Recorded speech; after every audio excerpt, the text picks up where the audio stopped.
요한계시록의 21가지 재앙 지금 이 순간에도 일어나고 있습니다. 여러분 최근 뉴스를 보셨습니까? 전 세계적인 기후 재난, 역대급 폭염과 산불, 예측 불가능한 지진들, 전쟁과 기근, 전염병의 창궐, 이런 뉴스를 볼 때마다 많은 분들이 이렇게 생각하십니다. 혹시 요한계시록의 재앙이 시작된 건 아닐까? 오늘 저는 이 질문에 정면으로 답하려고 합니다. 요한계시록에는 총 21가지 재앙이 나옵니다. 7인 재앙, 7나팔 재앙, 7대접 재앙, 이 세 묶음의 재앙이 연속적으로 쏟아집니다. 그런데 여러분 이 재앙들이 정확히 무엇인지 아십니까? 첫째 인을 떼면 무슨 일이 일어납니까? 일곱째 나팔이 불면 어떤 재앙이 옵니까? 대접 재앙은 나팔 재앙과 뭐가 다릅니까? 막상 물어보면 대답하기 어려우신 분들 많으실 겁니다. 오늘 저는 120분 동안 이 21가지 재앙을 하나하나 상세히 설명드리겠습니다. 그리고 더 중요한 질문에 답하겠습니다. 이 재앙들은 이미 일어났습니까? 지금 일어나고 있습니까? 아니면 앞으로 일어날 일입니까? 역사 속에서 이 재앙들과 연결되는 실제 사건들이 있었습니다. 어떤 학자들은 이미 다 성취됐다고 합니다. 어떤 학자들은 아직 하나도 안 일어났다고 합니다. 어떤 학자들은 지금 진행 중이라고 합니다. 문자적으로 해석해야 합니까? 상징적으로 해석해야 합니까? 2000년간 신학자들이 논쟁해온 이 문제를 오늘 함께 살펴보겠습니다. 끝까지 집중해 주십시오. 요한계시록을 보는 눈이 완전히 달라지실 겁니다. 요한계시록의 구조 이야기, 21가지 재앙의 전체 구조. 본격적으로 재앙을 살펴보기 전에 먼저 전체 구조를 이해해야 합니다. 요한계시록의 재앙은 3단계로 구성됩니다. 첫 번째 7인 재앙, 요한계시록 6장에 나옵니다. 두 번째 7나팔 재앙, 요한계시록 8장에서 11장에 나옵니다. 세 번째 7대접 재앙, 요한계시록 16장에 나옵니다. 7 곱하기 3은 21입니다. 총 21가지 재앙입니다. 그런데 여러분 재미있는 구조가 있습니다. 일곱째 인을 떼면 뭐가 나옵니까? 7나팔이 나옵니다. 일곱째 나팔을 불면 뭐가 나옵니까? 7대접이 나옵니다. 마치 러시아 인형 마트로시카처럼 생겼습니다. 큰 인형 안에 작은 인형이 들어있고 그 안에 더 작은 인형이 들어있죠. 재앙도 마찬가지입니다. 인 재앙 안에서 나팔 재앙이 터지고 나팔 재앙 안에서 대접 재앙이 터집니다. 이것을 신학자들은 점층적 구조라고 부릅니다. 재앙이 점점 강해집니다. 처음에는 땅의 4분의 1이 영향을 받습니다. 그 다음에는 3분의 1이 영향을 받습니다. 마지막에는 전부가 영향을 받습니다. 하나님의 심판이 점점 강도를 높여간다는 뜻입니다. 재앙의 목적. 그렇다면 왜 하나님은 이런 재앙을 내리십니까? 요한계시록 9장 20절을 보십시오. 이 재앙에 죽지 않고 남은 사람들은 자기 손으로 만든 것을 회개하지 아니하고. 여러분 이 구절이 핵심입니다. 재앙의 목적은 멸망이 아닙니다. 회개입니다. 하나님은 사람들이 돌아오기를 원하십니다. 그래서 경고의 재앙을 보내십니다. 처음에는 약하게, 그 다음에는 강하게, 마지막에는 더 강하게. 제발 돌아오너라. 아직 늦지 않았다. 이것이 재앙 속에 담긴 하나님의 마음입니다. 그런데 비극적인 것은 무엇입니까? 요한계시록 9장 21절입니다. 또 자기의 살인과 복술과 음행과 도둑질을 회개하지 아니하더라. 재앙을 당하면서도 회개하지 않습니다. 이것이 인간의 완악함입니다. 자, 이제 전체 구조를 이해하셨으니 본격적으로 재앙을 하나씩 살펴보겠습니다. 7인 재앙 마이너스 첫 번째 심판의 시작. 7인 재앙은 요한계시록 6장에 나옵니다. 먼저 배경을 이해해야 합니다. 5장에서 어린 양이신 예수님이 7인으로 봉인된 두루마리를 받으십니다. 하늘과 땅과 땅 아래에 이 두루마리를 펼 자격이 있는 분은 오직 예수님 뿐이셨습니다. 예수님이 인을 하나씩 떼실 때마다 재앙이 시작됩니다. 첫째인 흰말. 요한계시록 6장 1절에서 2절입니다. 내가 봄에 어린 양이 7인 중에 하나를 떼시는데 그때 내가 들으니 내 생물 중에 하나가 우레소리 같이 말하되 오라 하기로 이에 내가 보니 흰말이 있는데 그 탄자가 활을 가졌고 면류관을 받고 나아가서 이기고 또 이기려고 하더라. 첫째 인을 떼니 흰말이 나옵니다. 여러분 이 흰말 탄자가 누구일까요? 여기서 해석이 갈립니다. 첫 번째 해석은 예수 그리스도라는 것입니다. 왜냐하면 요한계시록 19장에도 흰말 탄 분이 나오는데 거기서는 분명히 예수님입니다. 면류관을 쓰고 이기고 또 이기신다는 표현도 예수님께 어울립니다. 두 번째 해석은 적그리스도라는 것입니다. 예수님을 흉내내는 거짓 그리스도.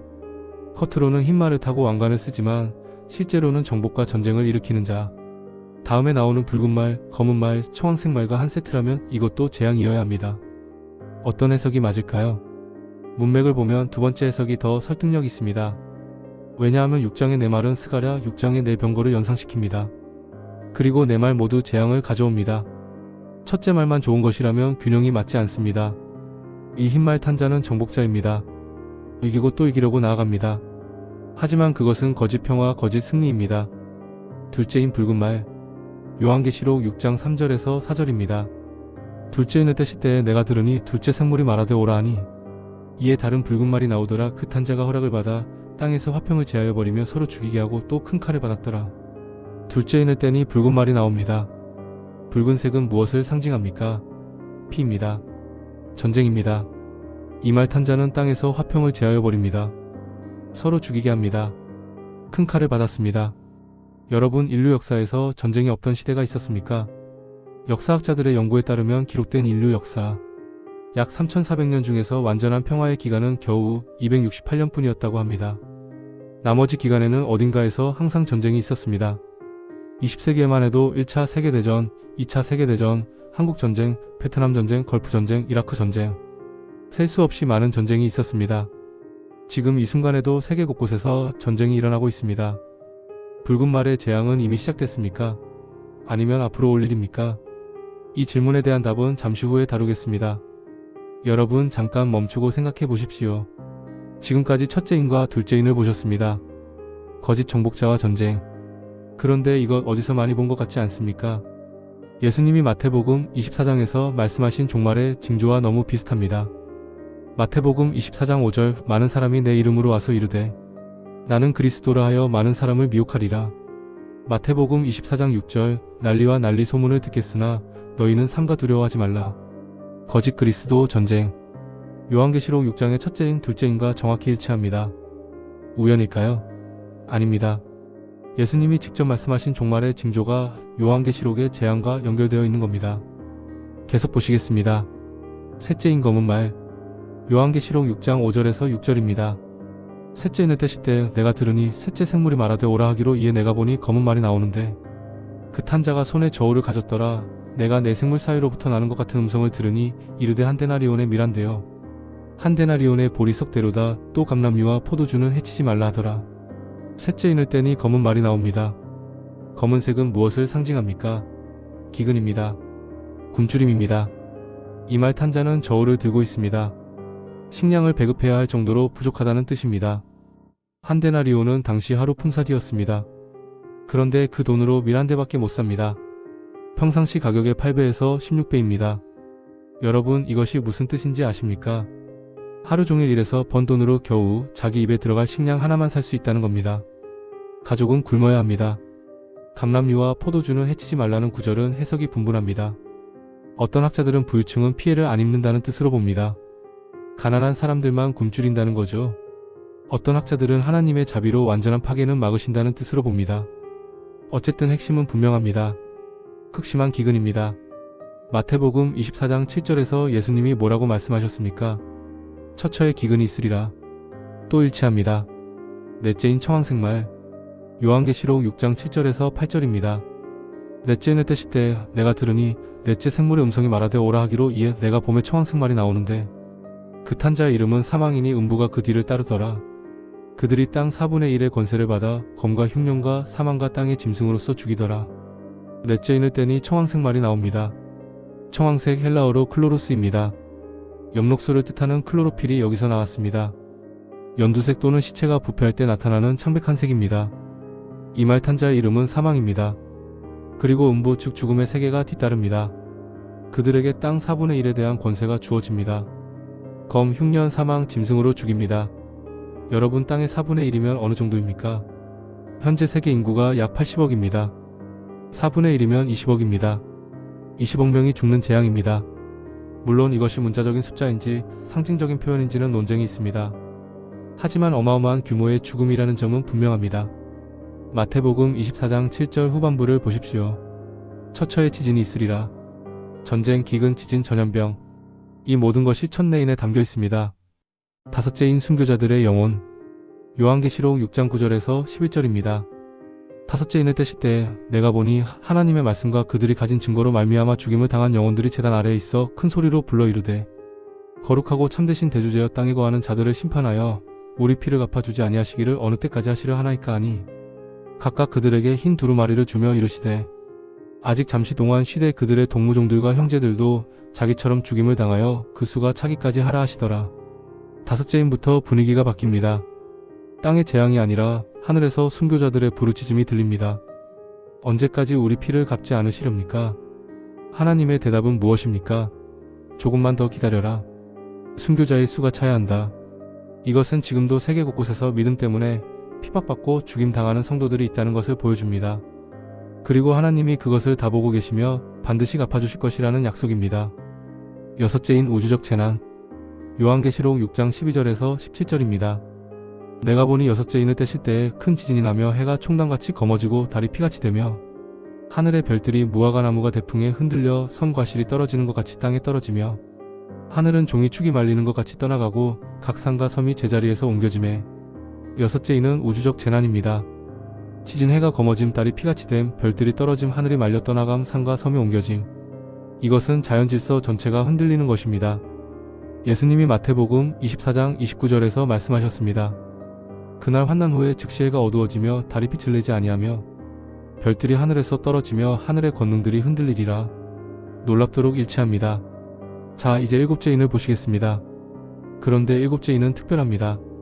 일곱째 인과 칠라팔 재앙의 시작. 일곱째 인 침묵과 칠라팔의 시작. 요한계시록 8장 1절에서 2절입니다. 일곱째 인을 떼실 때에 하늘이 반시간쯤 고요하더니 내가 봄에 하나님 앞에 일곱 천사가 서 있어 일곱 나팔을 받았더라. 일곱째 인을 떼니 무슨 일이 일어납니까? 침묵입니다. 반시간 동안 하늘이 고요합니다. 왜 침묵일까요? 폭풍 전의 고요입니다. 더 큰 재앙이 오기 전에 긴장의 순간입니다. 마치 판사가 사형 선고를 내리기 전에 법정이 조용해지는 것과 같습니다. 그리고 그 침묵 후에 일곱 천사가 일곱 나팔을 받습니다. 일곱째 인 안에서 칠라팔 재앙이 시작되는 것입니다. 여러분, 여기서 질문입니다. 7인 재앙만 해도 이렇게 무시무시한데 칠라팔 재앙은 얼마나 더 심할까요? 말씀드리겠습니다. 7인 재앙에서는 땅의 4분의 1이 영향을 받았습니다. 칠라팔 재앙에서는 3분의 1이 영향을 받습니다. 4분의 1에서 3분의 1로 재앙의 범위가 늘어납니다. 그리고 나중에 볼 7대접 재앙에서는 전부가 영향을 받습니다. 점점 강해지는 하나님의 심판. 왜 그러십니까? 회개할 기회를 주시기 위해서입니다. 그럼에도 회개하지 않으면 마지막에는 완전한 심판이 옵니다. 자, 칠라팔 재앙을 하나씩 보시겠습니다. 첫째, 나팔 피 섞인 우박과 불. 요한계시록 8장 7절입니다. 첫째 천사가 나팔을 부니 피 섞인 우박과 불이 나타나서 땅에 쏟아짐에 땅의 3분의 1이 타버리고 수목의 3분의 1도 타버리고 각종 푸른 풀도 타버렸더라. 첫째 나팔을 부니 피 섞인 우박과 불이 땅에 쏟아집니다. 땅의 3분의 1이 탑니다. 수목의 3분의 1이 탑니다. 모든 푸른 풀이 탑니다. 여러분, 이것이 무엇을 연상시킵니까? 출애굽기 9장 일곱째 재앙입니다. 애굽에 우박이 내렸습니다. 불이 우박에 섞여 내렸습니다. 요한계시록의 재앙은 출애굽 재앙의 확대판입니다. 애굽에만 내렸던 재앙이 이제 전 세계에 내립니다. 현대적으로 해석하면 어떤 학자들은 이것을 핵전쟁이나 대규모 화산 폭발로 봅니다. 또는 기후 재앙으로 인한 대규모 산불로 봅니다. 2019년과 2020년 호주 산불을 기억하십니까? 한국 면적의 절반에 해당하는 숲이 불탔습니다. 10억 마리 이상의 동물이 죽었습니다. 이것이 첫째 나팔의 성취입니까? 아니면 앞으로 올 일의 예고편입니까? 둘째 나팔 바다가 피가 됨. 요한계시록 8장 8절에서 9절입니다. 둘째 천사가 나팔을 부니 불붙는 큰 산과 같은 것이 바다에 던져짐에 바다의 3분의 1이 피가 되고 바다 가운데 생명 가진 피조물들의 3분의 1이 죽고 배들의 3분의 1이 깨지더라. 둘째 나팔을 부니 불붙는 큰 산 같은 것이 바다에 던져집니다. 바다의 3분의 1이 피가 됩니다. 해양 생물의 3분의 1이 죽습니다. 배의 3분의 1이 부서집니다. 불붙는 큰 산 같은 것. 이것이 무엇일까요? 어떤 학자들은 거대한 화산 폭발로 봅니다.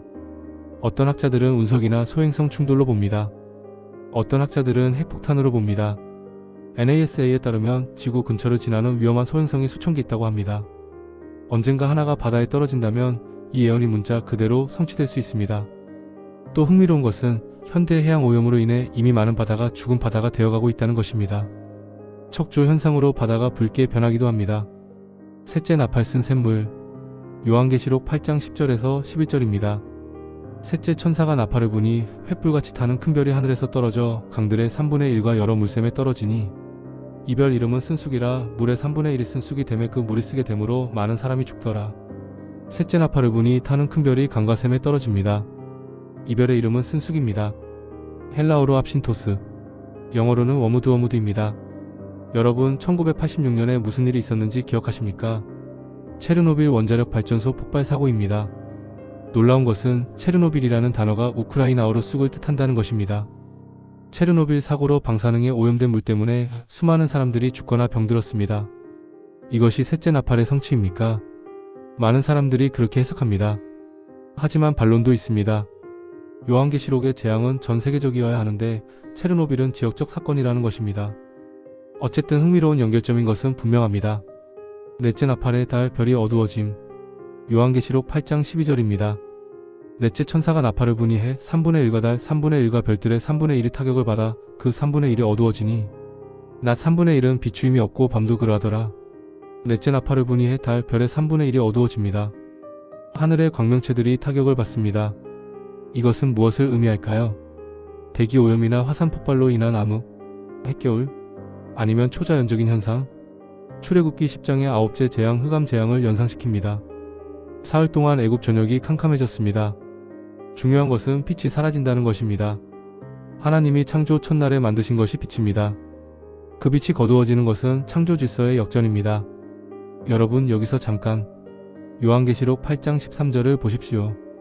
또 내가 보니 한 독수리가 공중에 날아가며 큰 소리로 이르되 땅에 사는 자들에게 화가 있으리니 이는 새 천사가 불 나팔 소리가 남았음이로다 하더라.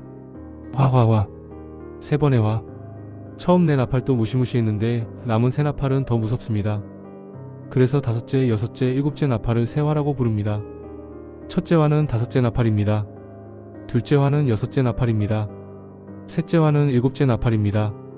지금부터 보실 내용은 정말 충격적입니다. 다섯째 나팔 첫째 화 황충의 재앙. 요한계시록 9장 1절에서 11절까지 나오는 내용입니다. 다섯째 천사가 나팔을 붑니다. 별 하나가 하늘에서 땅에 떨어집니다. 그가 무저갱의 열쇠를 받습니다. 무저갱을 엽니다. 연기가 솟아오르고 해와 공기가 어두워집니다. 그리고 연기 속에서 황충 메뚜기가 나옵니다. 이 메뚜기는 일반 메뚜기가 아닙니다. 요한계시록 9장 7절부터 10절을 보십시오. 황충들의 모양은 전쟁을 위하여 준비한 말들 같고 그 머리에 금 같은 관 비슷한 것을 썼으며 그 얼굴은 사람의 얼굴 같고 또 여자의 머리카락 같은 머리카락이 있고 그 이는 사자의 이 같으며 또 철 흉갑 같은 흉갑이 있고 그 날개들의 소리는 병거와 많은 말들이 전쟁터로 달려 들어가는 소리 같으며 정갈과 같은 꼬리와 쏘는 살이 있어 그 꼬리에는 5달 동안 사람들을 해하는 권능이 있더라. 여러분 이 묘사가 무엇처럼 들리십니까? 말 같고 금관을 썼고 얼굴은 사람 같고 머리카락은 여자 같고 이빨은 사자 같고 철 흉갑을 입었고 날개 소리는 병거 소리 같고 꼬리에 톡침이 있습니다. 어떤 학자들은 이것을 현대 전투 헬리콥터로 해석합니다. 고대인 요한이 헬리콥터를 보고 묘사한 것이라는 거죠. 프로펠러 소리, 철강, 미사일. 어떤 학자들은 이것을 악령들로 해석합니다. 무저갱에서 나온 마귀들의 군대. 어떤 학자들은 상징적 표현으로 봅니다. 전쟁과 재앙의 공포를 형상화한 것. 중요한 것은 이 황충들은 식물을 먹지 않습니다. 오히려 하나님의 입 맞지 않은 사람들만 해칩니다. 5개월 동안 쏘아서 고통을 줍니다. 사람들은 죽고 싶어도 죽지 못합니다. 이것이 첫째 화입니다. 여섯째 나팔, 둘째 화 이역군대. 요한계시록 9장 13절부터 19절까지입니다. 여섯째 천사가 나팔을 붑니다. 유브라데 강가에 결박된 네 천사가 풀려납니다. 그들은 인류의 3분의 1을 죽이기 위해 준비된 자들입니다. 그리고 군대의 수가 나옵니다. 2억입니다. 요한계시록 9장 16절 마병대의 수는 2만만이니 내가 그 수를 들었노라. 2만만은 2억입니다. 2억 명의 군대. 요한 시대에는 상상할 수 없는 숫자였습니다.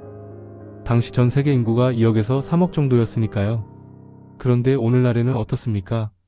중국의 군사 동원 가능 인원이 약 2억이라고 합니다. 물론 이것이 중국을 가리킨다고 단정할 수는 없습니다. 상징적 숫자일 수도 있습니다. 하지만 흥미로운 연결점입니다. 이 군대로 인해 인류의 3분의 1이 죽습니다. 7인 재앙에서 4분의 1이 죽었습니다. 여기서 또 3분의 1이 죽습니다. 계산해보면 원래 인구의 절반 이상이 죽는 것입니다. 일곱째 나팔과 7대접 재앙. 일곱째 나팔 셋째 화 하나님 나라의 선포. 요한계시록 11장 15절입니다. 일곱째 천사가 나팔을 불며 하늘에 큰 음성들이 있어 이르되 세상 나라가 우리 주와 그의 그리스도의 나라가 되어 그가 세세토록 왕 노릇하시리로다 하니 일곱째 나팔은 재앙이 아닙니다. 선언입니다. 하나님의 나라가 완성됩니다. 그리스도가 영원히 통치하십니다. 그러나 동시에 요한계시록 11장 18절을 보십시오. 이방들이 분노함에 주의 진노가 임하여 죽은 자를 심판하시고 일곱째 나팔은 최후 심판의 시작입니다. 그리고 이 안에서 7대접 재앙이 쏟아집니다. 여러분 지금까지 7인 재앙과 7나팔 재앙을 보셨습니다. 그런데 한 가지 기억하셔야 할 것이 있습니다. 이 재앙들은 부분적이었습니다. 4분의 1, 3분의 1. 아직 여지가 있었습니다. 하지만 7대접 재앙은 다릅니다. 요한계시록 15장 1절을 보십시오. 또 하늘에 크고 이상한 다른 이적을 보매 일곱 천사가 일곱 재앙을 가졌으니 곧 마지막 재앙이라 하나님의 진노가 이것으로 마치리로다. 마지막 재앙입니다. 하나님의 진노가 이것으로 끝납니다. 더 이상 부분적이 아닙니다. 완전한 심판입니다. 지금부터 보실 내용은 요한계시록의 클라이맥스입니다. 7대접 재앙 개간. 7대접 재앙은 요한계시록 16장에 나옵니다. 흥미로운 것은 7대접 재앙이 출애굽 재앙과 놀랍도록 유사하다는 것입니다. 첫째 대접 악성종기 출애굽 여섯째 재앙, 둘째 대접 바다가 피가 됨 출애굽 첫째 재앙, 셋째 대접 강과 샘이 피가 됨 출애굽 첫째 재앙, 넷째 대접 태양의 뜨거운 열, 다섯째 대접 흑암 출애굽 아홉째 재앙, 여섯째 대접 유브라데 강이 마름 아마겟돈, 일곱째 대접 지진과 우박 출애굽 일곱째 재앙. 애굽에 내렸던 재앙이 이제 전 세계에 내립니다. 하나님은 애굽에서 이스라엘을 구원하셨듯이 마지막 때에 자기 백성을 구원하십니다. 첫째 대접 악성 종기. 요한계시록 16장 2절입니다. 첫째가 가서 그 대접을 땅에 쏟음에 악하고 독한 종기가 짐승의 표를 받은 사람들과 그 우상에게 경배하는 자들에게 나더라. 첫째 대접을 쏟으니 악성 종기가 짐승의 표 받은 자들에게 납니다. 여기서 주목하십시오. 이제 대상이 특정됩니다. 짐승의 표 받은 자들입니다. 7인 재앙과 7나팔 재앙에서는 모든 사람이 영향을 받았습니다. 하지만 7대접 재앙에서는 하나님 편과 짐승 편이 분명히 나뉩니다. 출애굽 때 이스라엘은 재앙을 피했듯이 마지막 때 하나님의 백성은 보호받습니다. 둘째 대접 바다가 피가 됨. 요한계시록 16장 3절입니다. 둘째가 그 대접을 바다에 쏟음에 바다가 죽은 자의 피같이 되니 바다 가운데 모든 생물이 죽더라. 둘째 나팔에서는 바다의 3분의 1이 피가 됐습니다. 여기서는 바다 전체입니다. 그리고 모든 해양 생물이 죽습니다. 3분의 1이 아니라 전부입니다. 재앙의 강도가 극대화됩니다. 셋째 대접 강과 샘이 피가 됨. 요한계시록 16장 4절에서 7절입니다. 셋째가 그 대접을 강과 물 근원에 쏟음에 피가 되더라. 내가 들으니 물을 차지한 천사가 이르되 전에도 계셨고 지금도 계신 거룩하신 이여 이렇게 심판하시니 의로우시도다. 그들이 성도들과 선지자들의 피를 흘렸으므로 그들에게 피를 마시게 하셨으니 그들이 받기에 합당하니다 하더라. 또 내가 들으니 제단이 말하기를 그러하다. 주 하나님 곧 전능하신 이시여 심판하시는 것이 참되시고 의로우시도다 하더라. 강과 샘 민물까지 피가 됩니다. 여기서 천사가 해설합니다. 그들이 성도들의 피를 흘렸으니 피를 마시게 하셨다. 합당하다. 하나님의 심판은 정의입니다. 순교자들의 피에 대한 응보입니다. 넷째 대접 태양의 불. 요한계시록 16장 8절에서 9절입니다.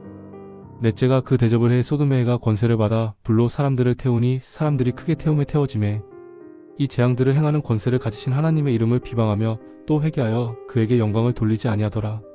넷째 나팔에서는 해의 3분의 1이 어두워졌습니다. 여기서는 반대입니다. 해가 더 뜨거워집니다. 사람들을 불로 태웁니다. 현대의 기후변화, 지구온난화가 연상됩니다. 매년 기록을 갱신하는 폭염, 열사병으로 죽는 사람들. 물론 요한계시록의 재앙은 이보다 훨씬 극심한 것입니다. 그런데 여기서 비극적인 것은 무엇입니까? 9절을 보십시오. 회개하지 아니하더라. 재앙을 당하면서도 하나님 이름을 비방합니다. 회개하지 않습니다. 다섯째 대접 흑암. 요한계시록 16장 10절에서 11절입니다.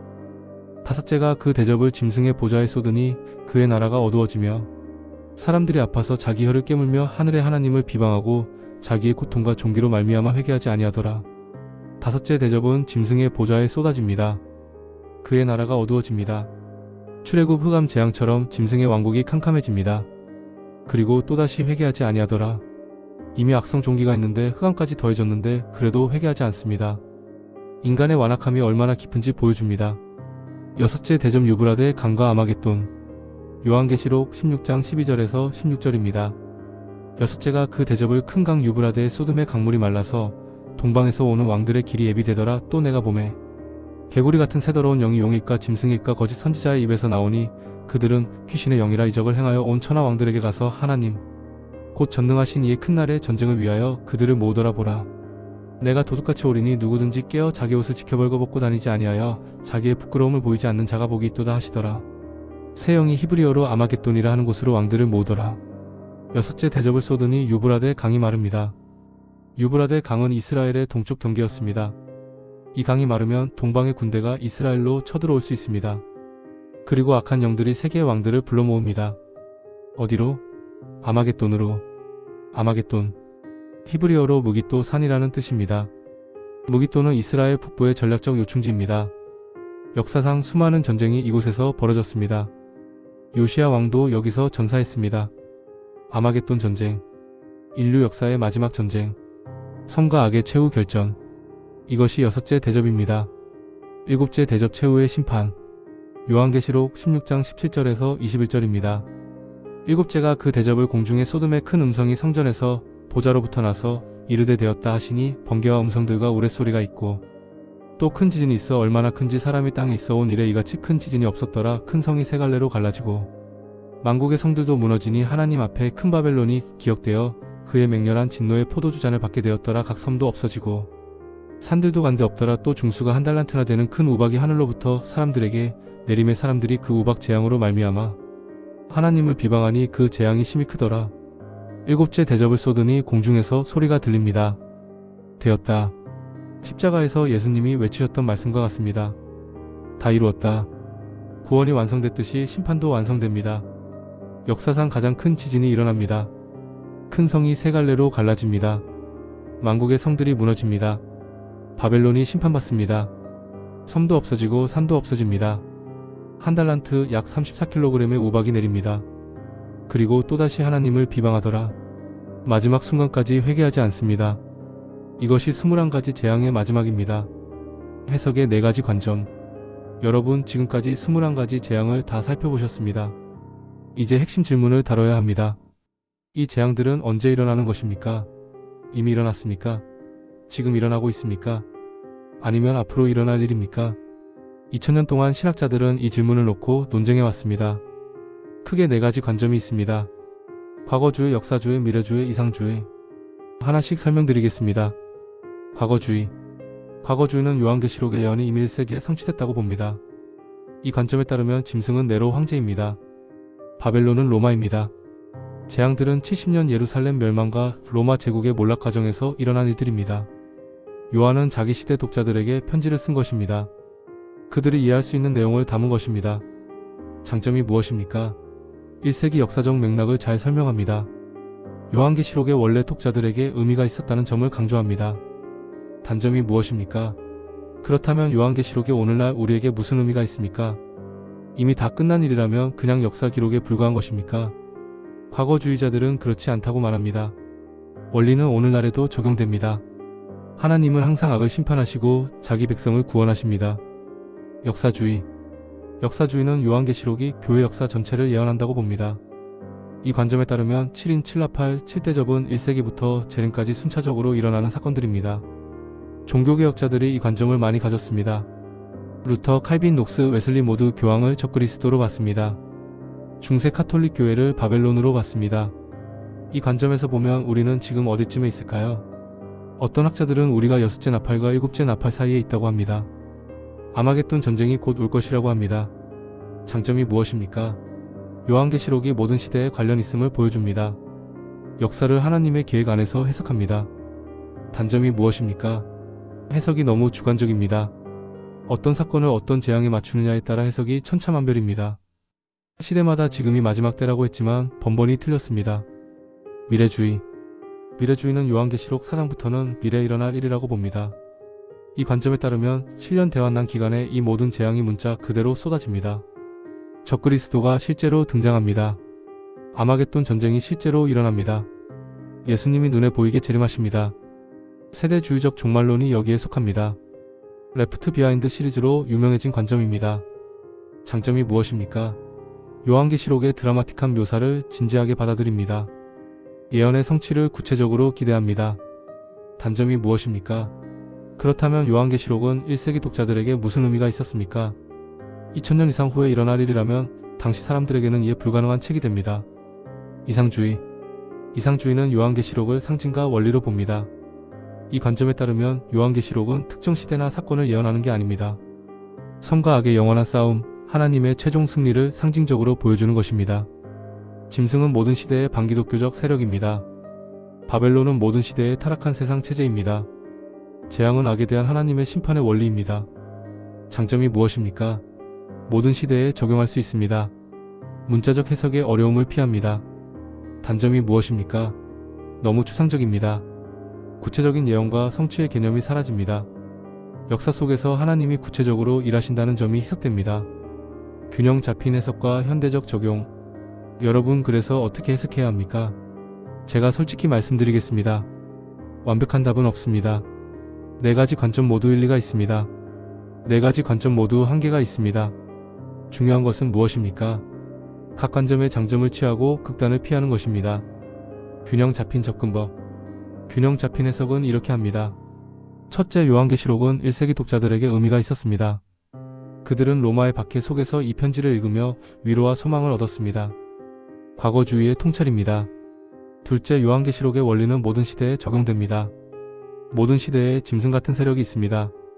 모든 시대에 하나님의 백성은 핍박받습니다. 모든 시대에 하나님은 승리하십니다. 역사주의와 이상주의의 통찰입니다. 셋째, 요한계시록은 미래에 최종 성취됩니다. 그리스도가 다시 오십니다. 최후의 심판이 있습니다. 새 하늘과 새 땅이 옵니다. 미래주의의 통찰입니다. 다시 말해서 요한계시록은 이미와 아직을 동시에 담고 있습니다. 재앙은 이미 역사 속에서 여러 번 일어났습니다. 하지만 아직 최종적으로 완성되지 않았습니다. 그리스도의 승리는 이미 십자가와 부활에서 이루어졌습니다. 하지만 아직 완전히 드러나지 않았습니다. 이것이 성경의 종말론입니다. 현대에 적용하기. 그렇다면 오늘날 우리는 어떻게 해야 합니까? 첫째, 두려워하지 마십시오. 요한계시록은 공포영화가 아닙니다. 소망의 책입니다. 결론이 뭐였습니까? 하나님이 이기십니다. 예수님이 승리하십니다. 새 하늘과 새 땅이 옵니다. 우리가 그리스도 안에 있다면 재앙을 두려워할 필요가 없습니다. 다섯째, 대접에서 짐승의 표 없는 자들은 재앙을 피했습니다. 하나님은 자기 백성을 보호하십니다. 둘째, 깨어 있으십시오. 요한계시록 16장 15절 보라, 내가 도둑같이 오리니 누구든지 깨어 자기 옷을 지켜 벌거벗고 다니지 아니하여 자기의 부끄러움을 보이지 않는 자가 복이 있도다. 예수님은 예상치 못한 때에 오십니다. 그래서 항상 준비해야 합니다. 믿음을 지켜야 합니다. 날짜를 계산하지 마십시오. 누구도 그날과 그때를 모릅니다. 하지만 깨어서 기다리십시오. 셋째, 회개의 메시지를 기억하십시오. 재앙의 목적이 무엇이었습니까? 회개입니다.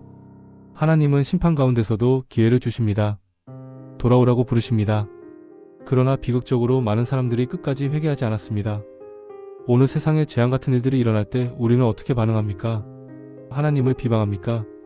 아니면 하나님 앞에 엎드립니까? 넷째, 복음을 전하십시오. 요한계시록 7장에서 재앙 가운데 14만 4천 명이 입맞습니다. 이것은 하나님의 백성이 보호받는다는 뜻입니다. 그리고 요한계시록 7장 9절, 셀 수 없는 큰 무리가 구원받습니다. 재앙의 때가 구원의 때이기도 합니다. 우리 주변에 아직 예수님을 모르는 분들이 계십니다. 시간이 있을 때 복음을 전해야 합니다. 실천 체크리스트. 오늘 말씀을 정리하며 실천 체크리스트를 드립니다. 첫째, 요한계시록을 처음부터 끝까지 읽으십시오. 6장, 8-9장, 16장을 특별히 주의해서 읽으십시오. 둘째, 마태복음 24장과 비교하며 읽으십시오. 예수님의 종말 강화와 요한계시록의 연결점을 발견하십시오. 셋째, 매일 기도 시간에 이렇게 기도하십시오. 주님, 저를 깨어있게 하소서. 마지막 날까지 믿음을 지키게 하소서. 넷째, 이번 주 한 사람에게 복음을 전하십시오. 직접 전도가 어려우시면 교회 초대라도 하십시오. 다섯째, 음모론과 거짓 정보를 경계하십시오. 인터넷에 떠도는 종말론 이야기들 중 많은 것이 성경적 근거가 없습니다. 항상 성경으로 확인하십시오. 소망을 붙잡으십시오. 재앙 너머의 희망. 사랑하는 성도 여러분, 오늘 120분 동안 무시무시한 재앙들을 살펴보셨습니다. 7인 재앙, 거짓 정복자, 전쟁, 기근, 죽음, 순교자들, 우주적 재난. 칠라팔 재앙, 땅의 재앙, 바다의 재앙, 민물의 재앙, 하늘의 재앙, 황충, 이역군대. 7대접 재앙종기, 바다가 피, 강이 피, 태양의 불, 흑암, 아마겟돈, 최후의 지진. 무섭습니까? 하지만 요한계시록은 여기서 끝나지 않습니다. 요한계시록 21장 1절을 보십시오. 또 내가 새 하늘과 새 땅을 보니 처음 하늘과 처음 땅이 없어졌고 바다도 다시 있지 않더라. 재앙 후에 새로운 시작이 있습니다. 요한계시록 21장 4절입니다. 모든 눈물을 그 눈에서 닦아주시니 다시는 사망이 없고 애통하는 것이나 곡하는 것이나 아픈 것이 다시 있지 아니하리니 처음 것들이 다 지나갔음이러라. 눈물이 없습니다. 사망이 없습니다. 애통이 없습니다. 아픔이 없습니다. 이것이 우리의 소망입니다. 재앙은 과정입니다. 새 하늘과 새 땅이 목적지입니다. 이미 시작됐는가? 그래서 처음 질문으로 돌아갑니다. 요한계시록이 예언한 7대 재앙 이미 시작됐다. 제 대답은 이렇습니다. 어떤 의미에서 이미 시작됐습니다. 전쟁, 기근, 전염병, 자연재해는 항상 있었습니다. 그리스도를 대적하는 세력은 항상 있었습니다. 어떤 의미에서 아직 아닙니다. 요한계시록이 묘사하는 규모와 강도의 재앙은 아직 오지 않았습니다. 최종 심판은 아직입니다. 그리고 확실한 것은 그리스도의 재림이 가까워질수록 상고의 고통처럼 재앙이 심해질 것입니다. 마태복음 24장 8절 이 모든 것은 재난의 시작이니라. 시작입니다. 끝이 아닙니다. 중요한 것은 재앙의 시점을 계산하는 게 아닙니다. 재앙 속에서도 믿음을 지키는 것입니다. 요한계시록 22장 20절의 말씀으로 마치겠습니다. 이것들을 증언하신 이가 이르시되 내가 진실로 속히 오리라 하시거늘 아멘. 주 예수여 오시옵소서. 아멘. 주 예수여 오시옵소서. 이것이 초대교회 성도들의 고백이었습니다. 박해와 재앙 속에서도 주님의 재림을 기다렸습니다. 우리도 같은 고백을 합니다. 세상이 어두워질수록 재앙의 징조가 많아질수록 우리는 더욱 기대합니다. 주님이 오십니다. 모든 것을 새롭게 하십니다. 그날까지 깨어 있으십시오. 믿음을 지키십시오. 소망을 붙잡으십시오. 아멘. 기도와 마무리. 함께 기도하겠습니다. 하나님 아버지, 오늘 요한계시록의 말씀을 통해 주님의 심판과 구원을 배웠습니다. 21가지 재앙을 보며 주님의 거룩하심과 공의로우심을 깨달았습니다. 주님, 이 땅에 재앙 같은 일들이 일어날 때 두려워하지 않게 하소서. 오히려 주님의 재림이 가까워짐을 알고 기뻐하게 하소서. 깨어있게 하소서. 믿음을 지키게 하소서. 마지막 날까지 주님만 바라보게 하소서. 아직 주님을 모르는 영혼들을 불쌍히 여기소서. 저희를 통해 복음이 전해지게 하소서. 한 영혼이라도 더 구원받게 하소서. 주 예수여 속히 오시옵소서. 예수 그리스도의 이름으로 기도드립니다. 아멘. 오늘도 긴 영상 끝까지 함께 해주셔서 감사합니다. 이 영상이 유익하셨다면 좋아요와 구독 부탁드립니다. 알림 설정도 꼭 해주세요. 댓글로 여러분의 생각을 나눠주시면 감사하겠습니다. 다음 영상에서 또 만나요. 하나님의 은혜가 여러분과 함께 하시길 바랍니다. 샬롬.